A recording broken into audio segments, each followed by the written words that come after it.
Okay guys, last రీల్లో చెప్పినట్టు మనం మార్కెట్ని ఫాలో అవుదాం. ఈ వీక్ ఏం చేసామో చూద్దాం.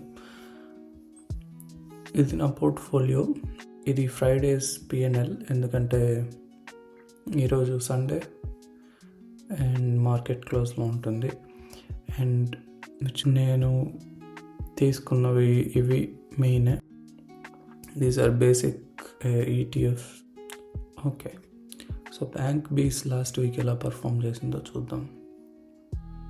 సో లాస్ట్ వీక్ మనకి మార్కెట్ డౌన్లో అయితే క్లోజ్ అయింది. నిఫ్టీ బీస్ చూసుకున్నట్టయితే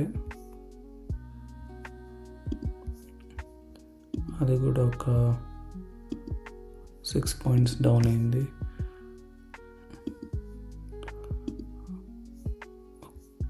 మాన్ 100 కూడా లాస్లోనే అయింది, బట్ ఫైన్, ఎందుకంటే దానికంటే ప్రీవియస్ వీక్ కంటే ఎక్కువ పర్ఫామ్ చేసింది.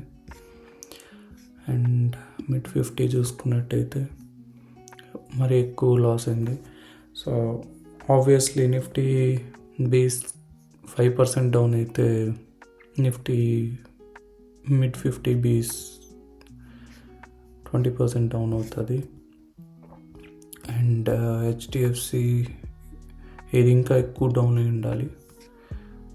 సిఎస్ చూడండి, ఇంకా డౌన్ అయింది. అండ్ జూనియర్ బీస్ చూద్దాం. ఇది కూడా సేమ్ మిడ్ 150 లాగే పర్ఫామ్ చేసింది. అండ్ ఎస్బీఐ సెన్సెక్స్ కూడా మనకి లాస్ట్లోనే క్లోజ్ అయింది లాస్ట్ వీక్ అంతా. సో ఈ లాస్ట్ వీక్లో నేను ఒక 20,000 ఇన్వెస్ట్ చేశాను. ఇక్కడ క్వాంటిటీస్ ఉన్నాయి కాబట్టి నెక్స్ట్ వీడియోలో మనము కంపేర్ చేసుకోవచ్చు ఎలా పర్ఫామ్ చేసింది ఏంటి అనేది. Alright, see you guys in next video.